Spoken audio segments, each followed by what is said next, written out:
It can be both challenging and rewarding being a business owner. The Business by Design Duo podcast is for business owners looking for inspiration and ideas on how they can elevate their leadership and level up their business and profits. We explore all aspects of business ownership with a particular focus on empowering you to be a stronger leader by providing you with the knowledge to cultivate a positive and productive business culture. So join us, Elaine Richards and Tamara Lloyd, founders of Business by Design Duo, for inspired chats with our favourite business owners to uncover their journey, tips and ideas to help you in business.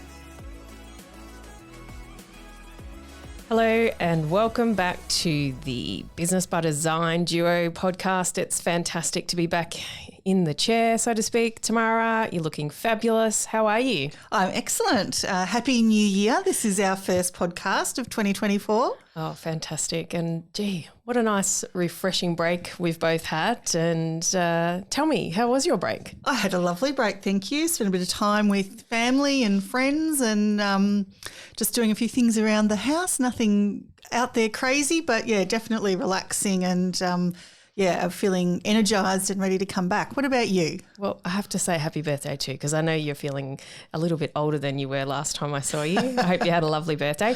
I'm feeling fabulous. It was really nice to actually sit down and chill out, I suppose. Took the van away with the family, which was lovely, up on the water, which always is nice and relaxing. And I tell you what, Tam, it's great to be back into a routine and have the kids back at school, and I can have my house back a little bit more. Absolutely. And the discussion that we had around that inspired today's podcast topic, didn't it? It certainly did. Especially for you, I think, with a child in primary school still. Mine are a little bit older, they're in high school, so they're a little bit more self-sufficient, but still can be demanding. I know, and I feel that they don't understand that they're on leave and holidays and that you're at their beck and call, but it is hard to juggle and still commit to work and get things done in a timely fashion, and you know it can certainly fall by the wayside, and it is a bit of a struggle. So I'm reluctant about having her back at school because I hate doing the school lunches, because that is like the biggest excitement when they do finish school.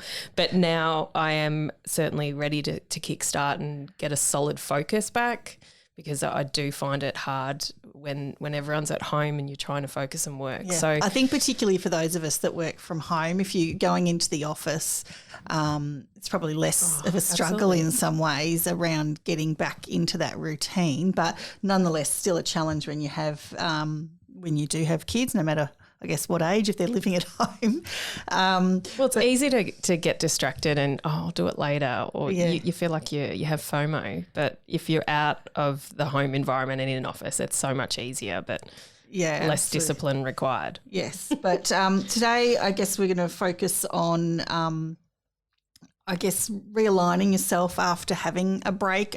Many of you would have been back at work for a little while now, but I think even if you've been back at work for 2 or 3 weeks already, is to even look at how have you started your year? Are you happy with the routine that you find yourself in, or do you just need to make a few little changes? And for those of you that have just sort of gone back after a longer break, having a bit of a plan, I think, for how you're going to set up your week, your month, your days, how are you going to fit everything in that you kind of have in your head that you want to achieve this year, which I think is a balance for most people of work goals and also personal things that they want to maybe spend more time with kids around certain things, or partners, family, friends. So absolutely, fitting it all in. For us, I like to go and visit Kiki and grab the big calendar for the wall, and the annual one. Yeah. And I find that I plug as much as I can in particular with my husband, who does a bit of shift work.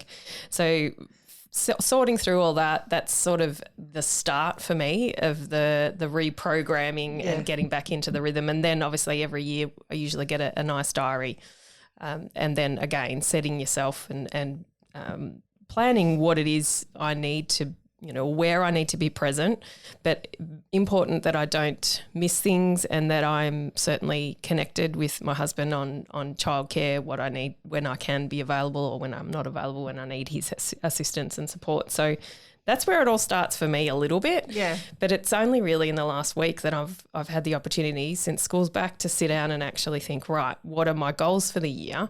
And you and I did it last week, and you and I are going to be accountable to each other.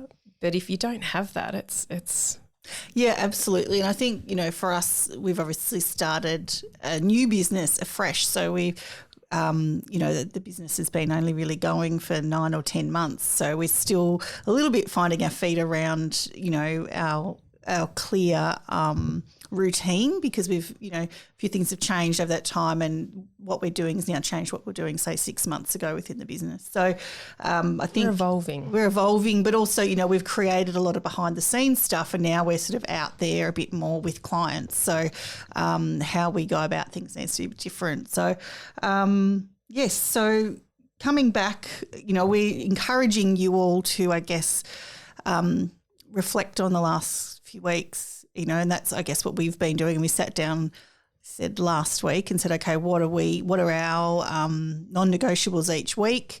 For us, it was a balance of marketing activity, talking to new people and adding new clients to our database, and then committing to each other. So we've sort of set up in our diaries, that on a Thursday afternoon we're going to send each other an email with, what our goals were for the week, what we achieved, if there's any challenges. And so we just have that accountability to each other, which I feel we sort of said we needed for the year ahead. There's just the two of us mainly in our business. We've got some contractors that help us with different things, but, what is it that you need to be doing, in terms of who, as listeners, do they need to be accountable to? I think it's important too that they go back and look at, like, we've had strategic plans over our journey in that 10 months, but it has changed. But we still have to keep going back to it to look, and because sometimes you forget and you miss things. So it's almost like a reset. So we did do that, and then we've come back together again, and then we've gone back to it, and we've pivoted slightly.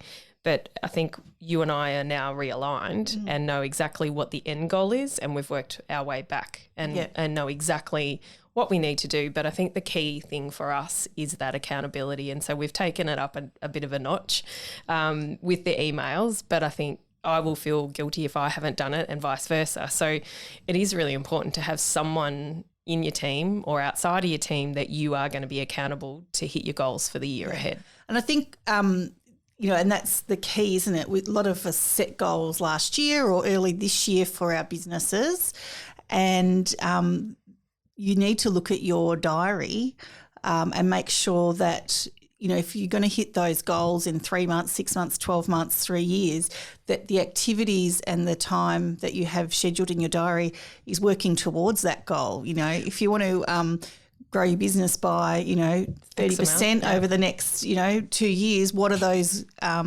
things that you're doing to grow your business, or add certain amount of people to your database, or whatever it happens to be? It's funny, there's a saying in real estate, I can't remember exactly how it goes, but basically something along the lines of you do, something you're doing for prospecting really works well, of course, then you stop doing it. And I think it's good to look back and see what you were doing, going, oh, that actually worked well. Why did I ever stop doing that thing, whatever it was? And just to go back, and whether that's maybe a networking activity, going to certain networking functions, catching up, something that we've done, and we started doing it again already this year. We've got a couple of meetings booked in, but catching up with other people in similar industries, or that might have similar clients but have a slightly different, role, and sort of networking with those people, finding out about their businesses. Like, you can learn from each other. Well, you've really got to put yourself out there. Yeah, absolutely. I think 2 things came to mind when you were mentioning that. It is easy to set a goal. That's the easy part. Yeah. It's actually committing to it and delivering and achieving. So everyone has I've got a New Year's resolution. How many of them stick to it? Yeah. But I think the focus is, yes, it's easy to set it, but deliver on it and achieve it. And secondly, you've always said to me, you've got to be careful not to overcommit. And it's all well and good to have all these hopes and dreams, but just pick a few little things that you're going to focus on. Otherwise, the wheels will fall off. Yeah. So for us, we've been very clear with what it is we need to do, and we've committed to each other. And that it's not a huge amount, but we have to do it really well, what we want to do. Otherwise, we're not going to achieve our goals. So yeah, absolutely. And I think it's they're such simple things, but just blocking out your diary for doing certain things. Even writing a blog. That's obviously a marketing sort of thing. We need to do that every week. Social media posts. Commitment to contact a certain number of new clients or grow the database or call a certain number of people off, your database, depending on your industry. There'll be things that are relevant to you. So what are those things? Well, and when are you going to do them and how are you going to do them consistently? And always do the hard things first. Yeah. Again, something that like picking up the phone, in prospecting, not a lot of agents love doing that, let's be honest. But it was something I used to do the first part of the day, and I'd have – whether it was 5, 10 or 50, whatever it was. 50 is probably a bit of a stretch, but get them out of the way and then move on with the easier tasks. Yeah. And I think the other thing that I've been focusing on a bit, since we've been back, at work, obviously this is our first podcast, so we've been working for a few weeks, is once I've written my list, focusing first on the dollar productive activities. Absolutely. So it's easy to get caught up in the admin or creating a few social posts and those sort of things. They're not technically dollar productive, but the phone calls and some of those harder things to do are going to be more dollar productive, and they're the things that I guess is potentially the harder things that do those first and the rest of your day flows and you feel like you've really achieved something. And I think also something was actually an old business partner from many years ago had said to me was hello, Emma, was that when you have those difficult tasks to do or you're really something you don't want to do or a call you don't want to make, it's usually not as bad as what you think it's going to be. And so to do that thing, that horrible thing that you're dreading doing, do it first, get it over and done with, and usually it's not as bad as you thought it was going to be. Sometimes it is and sometimes it's worse, but, I'd say 80% of the time it wasn't as bad. When you've picked up the phone to deal with that issue or whatever it is, or called that person that you struggle with, whatever it happens to be, you go, I've done that now. It wasn't that bad. Yeah. But looking back, all the anxiety that it caused prior, I remember those days in our office going, I've got to call this person.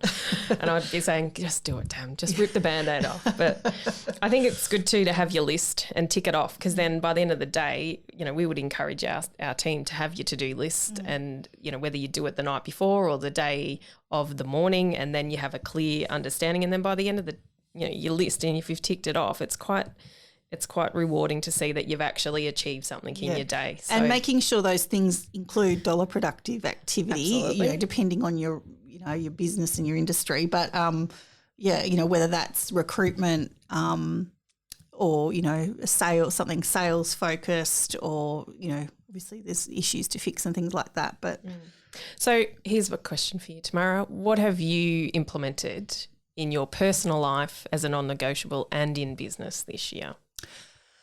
Very good question, Elaine. Well, I've just organised to change gyms so that it's a little easy for me, because both my kids, teenagers, they now go to gym. So I've joined us all up at the same gym. So in terms of toing and froing and picking kids up or them being able to catch public transport, it's a simpler way to do it. So that should make it a little bit easier for me to commit to going to the gym at least twice a week. And maybe it's sometimes 3 times, but if I can commit 2 times a week, I'm happy with that. Who are you accountable to for that? Probably my daughter, who I hope you're listening, Ava. Who goes religiously 4 days a week and is obsessed, or not obsessed in a bad way, but she loves it. It's her sort of thing. So, yes, so she already says, what did she say to me the other day? I said, just feeling unmotivated. She goes, it's not about motivation, Mum. It's about, what did she say? It's about self-control, self-discipline, that's it. I'm like, thank you, 15-year-old going on 30. Clearly she doesn't have the weight of the world on her shoulders. And then, so that's probably my personal thing, is to get that sorted. And then work-wise, I guess we've committed together around having our non-negotiables within our business. So I've just gone in actually before this podcast recording and put everything in my calendar that I committed to you, and I've kindly invited you to that as well, so that it's in our calendars and, it's there for both of us to see, so that I, again, would feel a little guilty if I didn't do it. Excellent. I love it. Well done. Yes, thank you. For me, I've started the year, I've obviously wanted to clean out my desk or my office space to make sure it was my space and not everyone in the house's space. But dumping zone. Yeah, the dumping zone, but to make it more, I suppose, clean and workable. I had always worked off a laptop, and when I'm at home, obviously I don't have the stand-up desk, something I probably will look at getting this year, but the actual monitor, not having my head down. So I did set all that up, which and is I know great. you got some new artwork just to refresh the space and make it feel more attractive. I feel like we've touched on this before. You have to have a nice environment to sit down and work in, but also when we're on Zoom meetings with clients to, have a nice backdrop. So, yes, I have a lovely new print. Or for those of you that jump onto YouTube, you can see our lovely lights behind our podcast. Our Neo on-air crowns. And secondly, I've looked at planning my week and making sure that I have some me time in there, and whether that's I'm unlike you, I don't hit a gym yet, but whether it's getting back into a routine of some form of exercise. And I was heavily into the walking before the end of last year, and I really enjoyed that, and I feel like my body thrives and I feel so much better from a bit of activity. So that's still a work in progress on what I'm going to do there. But in my work environment, I'm certainly sticking to my structured week, and absolutely committed to yourself with our diaries and our non-negotiables. So I think it'll be a better year than last year. And I think it's just also making sure, like I know with kids, particularly when they're perhaps younger, there's a lot of things that you want to go to and be part of, whether it's in primary school, the reading, or going to sports days, or, as my kids are a little bit older, it might be going to dance concerts or different things like that. So you just want to make sure those things are in your diary. I personally just have one diary for both personal and work, just so that I don't miss anything. I know some people have a personal and a work one and they kind of merge them together. I just prefer to just have one. It's easy to just everyone's different, but I figure at least there's. So I just try to make sure everything's diarised, personal stuff that I want to do as well. And you and I share our calendars so that, if I'm trying to book an appointment, I can see what you've got on, and I don't have to necessarily check with you all the time. Usually that works quite well, particularly on our committed work days. So, I think it's just getting that organised. Also, I know for many of you, need to organise childcare or grandparents or whatever to have it set up so that you've got those things in place. I think I've said this before when I, on the early days with younger kids, I had a PA, inverted commas, that would assist me at home with picking up kids from primary school when they're little and making a couple of meals and things like that. And just so when I got home, I wasn't full on cooking and all the rest of it. That was a luxury of owning my own business and having to have someone to do that. But we also had cleaners, which was great because, again, it's better for us. Cleaned the office. Clean the office. But it's dollar productive for us to be doing something other than cleaning. Yeah, absolutely. But not everyone has that luxury, and that's okay. No, they don't. But I think also there comes a time, if you do own your own business, like you sort of like you don't want to be resentful of your work and resentful of having to clean the house or do the garden or whatever your thing is. So for me, I still have a cleaner once a fortnight. Even when we weren't running a business, we had a bit of a break. It was just I don't know, and I know that's a luxury, but it means I don't resent doing it, and I'm very fussy about, my home. So that is my little treat, I guess.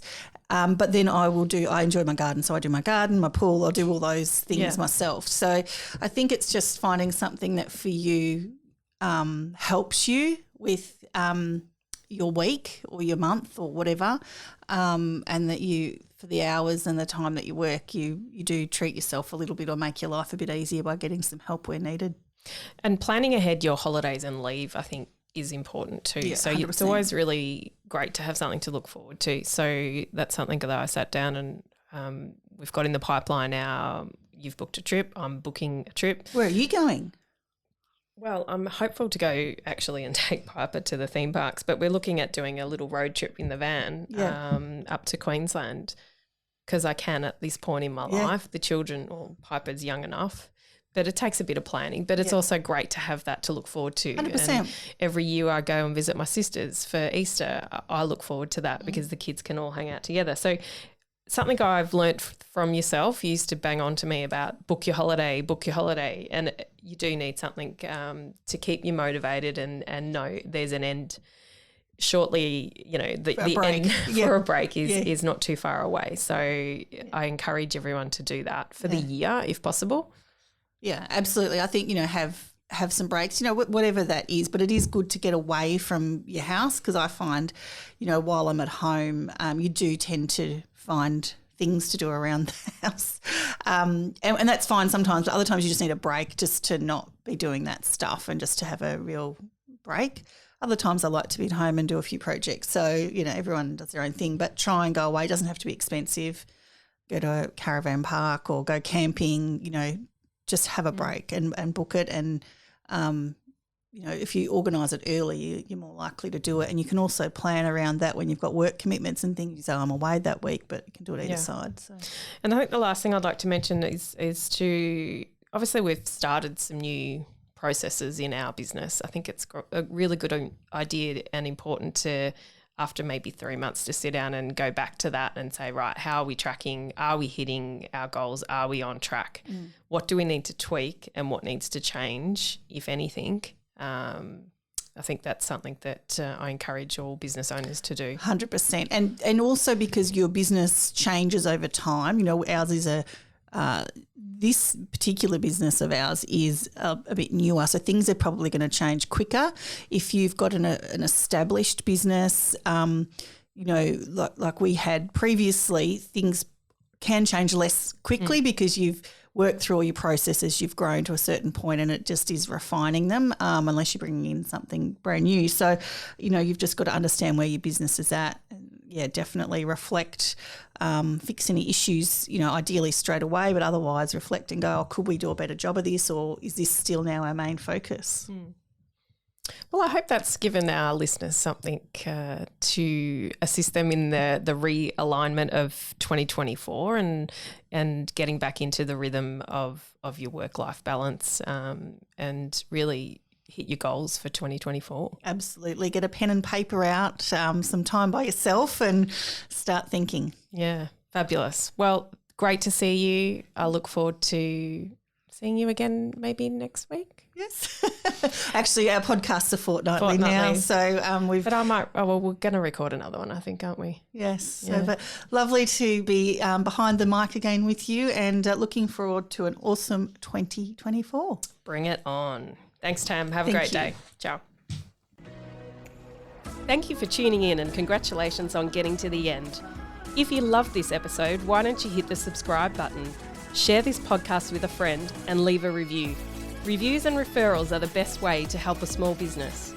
If you are interested in downloading any of our free business resources, go to businessbydesignduo.com.au and click on the Business Resources tab. We're Elaine and Tamara, and we can't wait to have you back for our next episode.